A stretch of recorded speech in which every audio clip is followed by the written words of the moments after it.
Hello! Ili ti na Swahili, zvaničnom jeziku Tanzanije, Jambo! Jambo, hakuna matata. Welcome Zanzibar. Thank you. Hakuna matata. Danas ćemo pričati o jednoj od po mnogima najlepših destinacija na svetu, Zanzibaru.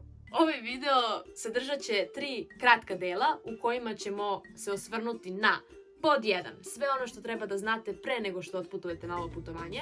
Pod 2. 10 stvari koje treba da posjetite dok ste na Zanzibaru.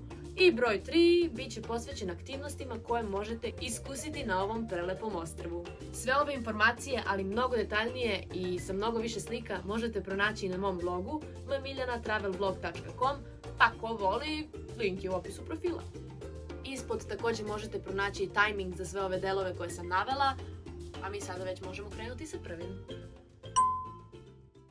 Pre svega ono što treba da znate na početku jeste da sam ja na ovo putovanje otišla sa agencijom. I to je neka prva nedoumica koja brine sve nas kada je reč o ovako dalekim putovanjima. Ja sam lično odlučila da uplatim agencijski aranžman zbog toga što sam pre svega putovala sama, tako da sam se naravno osjećala nekako sigurnije jer sam bila u grupi non stop i jer sam imala vodiča, nisam morala brinuti o tome kako da samostalno organizujem putovanje.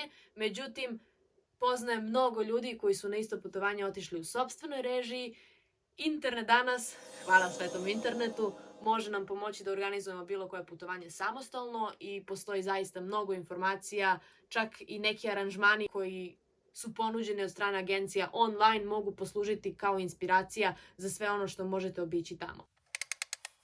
Bez obzira na to da li svoje putovanje organizujete sami ili poverenje poklanjate agenciji, stvar koja se nikada ne menja jeste period sušne sezone na Zanzibaru, koja traje od juna do oktobra i od decembra do februara.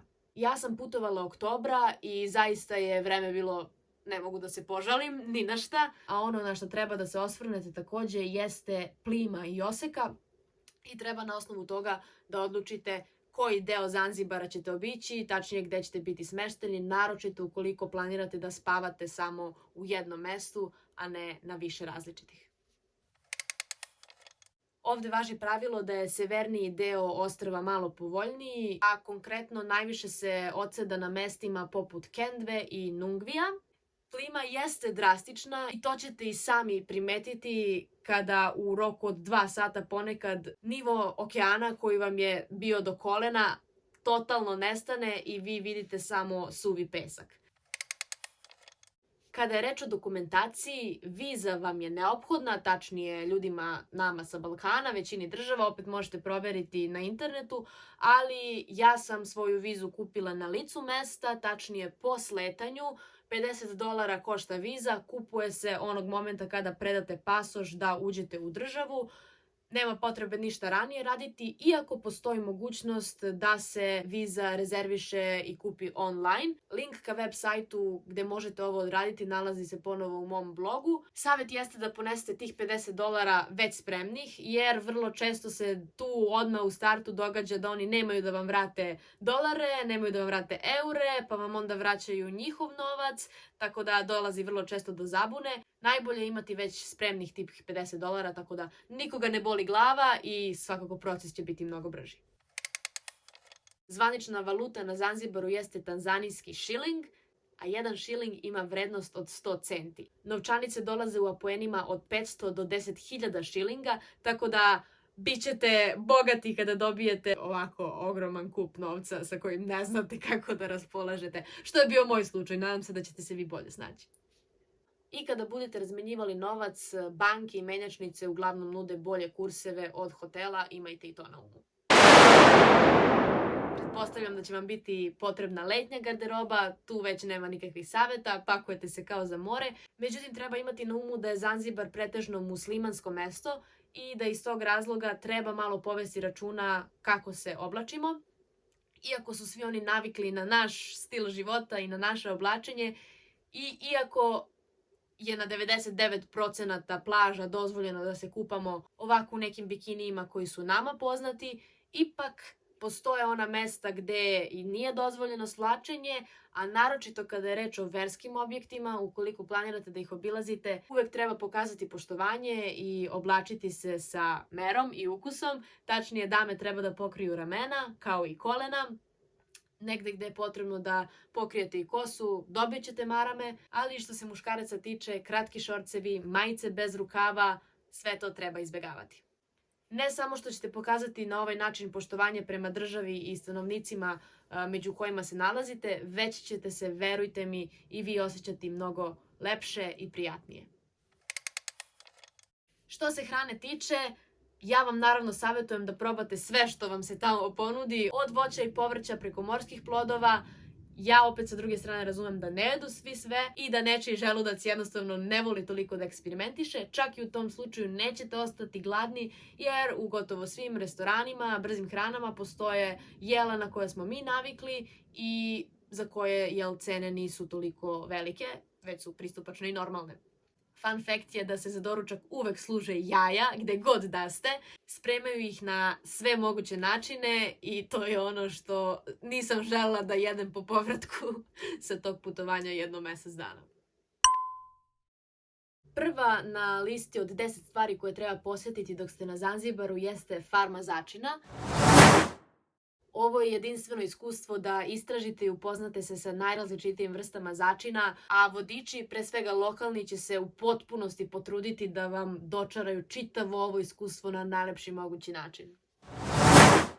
Druga stvar jeste Stone Town, tačnije Kameni grad, i ovo jeste glavni grad i središte istorijsko i kulturno Zanzibara. Naići ćete na uske uličice, istorijske spomenike kao i na arhitekturu koja odiše arapskim, indijskim, evropskim stilom, a odavde moći ćete lako da posjetite i sledeća mesta. Staru tvrđavu izgrađenu u 17. veku koja danas služi kao još jedan kulturni centar grada i gde zapravo postoji muzej koji možete obići kako bi istražili dalje istoriju ovog mesta. A na tragičnu istoriju Zanzibara može nas podsjetiti Pijaca robova, mesto na kome se do 1876. godine svake godine prodavalo oko 50.000 ljudi, a pre nego što bi stigli do ovog mesta gde se trgovalo njima, još 50.000 ljudi bi umrlo pešačeći kroz Afriku dok ne dođu do ove tačke. Iako je posjeta ovakvim mestima nekada jako teška, vrlo je bitno ne preskakati ih jer nas upravo ona podsjećaju i motivišu na razmišljanje o ljudskim pravima i sve ono kroz što smo mi prošli da bi stigli ovde gde smo i mnogo bitnije kuda mi to idemo. U samom centru grada nalazi se i tajna bašta ili ti Secret Garden.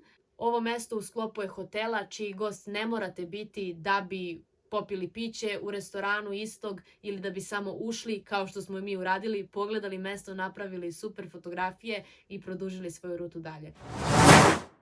Zatim naravno kuća Freddija Mercurya, poznatog frontmana grupe Queen. Ukoliko budete kupili kartu da uđete unutra, što vam ja ne savjetujem, nećete zapravo ući u njegovu kuću, nego ćete ući u muzej koji sadrži fotografije iz njegovog djetinjstva, koje, by the way, možete pronaći i na internetu. Iz tog razloga smatram da nije vredno potrošiti novac na kartu, ali sa spoljašnje strane možete vidjeti fasadu, slikati se ispred i reći da ste vidjeli kuću u kojoj je odrastao ovaj fascinantni umetnik.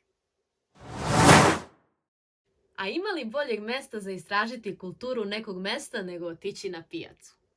Ovo je nezaobilazna destinacija koja pruža zaista autentično iskustvo. Možete pronaći svašta na pijaci, a ono što ne smete preskočiti jeste i pijaca riba, koja ima samo jednu manu, a to je izuzetno jak miris od koga ne možete pobeći. Prison Island i džinovske kornjače. U prevodu na naš, zatvorsko ostrvo izgrađeno je 1893. godine kao zatvor za smeštaj pobunjenih robova, međutim nikada nije korišćeno u tu svrhu. Jedna od glavnih atrakcija na ovom ostrvu jesu džinovske kornjače koje su donešene ovde sa Sejšela u 19. veku jer su ih tamo ljudi previše lovili i iz tog razloga u pokušaju da se one spasu donešene su ovde i sada ih ima poprilično. Malo ostrvce na sred okeana, na Kupenda. Ovo na Swahili jeziku znači volim te i ovo je mesto koje je jako romantično, do koga se može doći jedino brodićem i pre samog odlaska uvek se treba informisati o plimi i oseci, koliko ćete imati otprilike vremena pre nego što okean u potpunosti prekrije ovaj peščani deo. Ovo mesto upravo je ono gde mnogi ljudi izgovaraju sudbonosno da, pa se nemojte iznenaditi ako budete prisustvovali neplanirano i nekoj prosjedbi. Poslednje 10. mesto na našoj listi, ali za mene najbitnije u ovom slučaju zauzima poseta osnovnim školama na Zanzibaru. Vidjet ćete malu, razigranu decu, voljnu za razgovor, koja od malih nogu uče engleski jezik, tako da ćete moći da se sporazumete sa njima. Vidjet ćete sve njih kako na malom odmoru piju vodu iz jednog ogromnog bureta sa jednom velikom kutlačom, ovako u redu i smenjuju se. I možda ćete, kao što je to bilo u mom slučaju, biti podsjećeni da sreću zaista ne donosi ni novac, ni skupe stvari, ni garderoba, ni Nike patike, već da je sreća mnogo više od toga. Na Zanzibaru postoji mnogo aktivnosti koje možete iskusiti i proživeti dok ste tamo, a ona koja je meni ostala u najlepšom sećanju jeste plivanje sa delfinima. Po meni jedini ispravan način da posjetite ova stvorenja jeste u njihovom prirodnom staništu, ni u kakvom zatvoru gde smo ih mi ljudi zatvorili i pretvorili u atrakciju.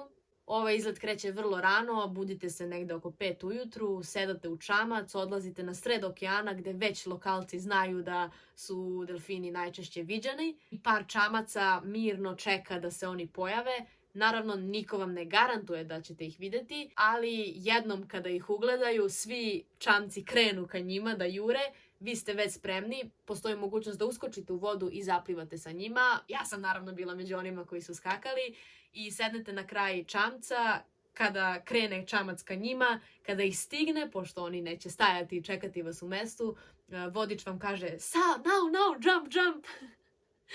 Vi uskačete unutra i na moment postajete deo vodenog sveta.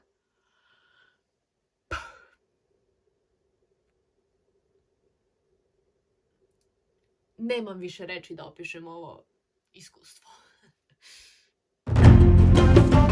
Kad smo već kod skakanja u vodu, naravno ronjenje, snorkeling ili kratko gnjuranje jeste opcija kada ste na ovom ostrvu. Možete iznajmiti opremu, možete poneti svoju. Većina tura ovakvih uglavnom uključuje celodnevne aktivnosti i naravno tu je uključen onda i ručak. Možete se raspitati, recimo dok ste u Stone Townu, da li postoje ovakve aktivnosti. Pošto sam ja putovala sa agencijom, imali smo par ostrvca koja smo obilazili, gde je već poznato da će se vidjeti zaista predivan, nezaboravan vodeni svet. Ukoliko želite da sa ovog putovanja ponesete suvenir na svojoj koži, to možete odraditi tako što ćete isprobati body art kanom. Ukoliko želite da svoje telo ukrasite na ovaj način, moj savjet vam je prvo da proverite jeste li možda alergični na kanu. Jednom kada se nanese, posle 24 do 48 sati ona će izbledeti malkice i ostaće na vašoj koži najviše 3, maksimalno 4 nedelje. Od barova, kafića, onakve kakve mi poznajemo, gde treba, po mom mišljenju, uvek probati neke prirodne koktele ili ti sokove od svežeg voća, pa sve do onih klubova koji i dalje podsjećaju na naše, gde se partija do zore, ali naravno sa malo drugačijom muzikom nego što je naša. Sve to možete pronaći na Zanzibaru, verujem da vam neće biti dosadno i u sklopu različitih hotela, recimo i restorana, vrlo često se organizuju zabave gde možete prisustvovati različitim performansima koji će vam dodatno približiti njihovu kulturu. Naravno, postoji još mnogo stvari koje možete raditi i vidjeti, obići dok ste u Tanzaniji. Šta mi prvo na pada jeste obilazak safarija, do koga se dolazi kratkim letom avionom, ili recimo svi smo na Instagramu videli one ljuljaške u obliku jajeta na Zanzibaru, koje ja nisam obišla dok sam bila tamo, ali ukoliko vi znate o čemu govorim, slobodno mi pišite u komentarima, baš bih voljela da istražim malo bolje ta sva mesta i naravno možda pomogne nekom drugom da ne propuste ovu lepu atrakciju dok su tamo. Ja vam se zahvaljujem na gledanju, a ukoliko želite da nastavimo da razmenjujemo iskustva sa putovanja iz najrazličitijih delova sveta, zapratite ovaj kanal. Vidimo se na sledećoj destinaciji.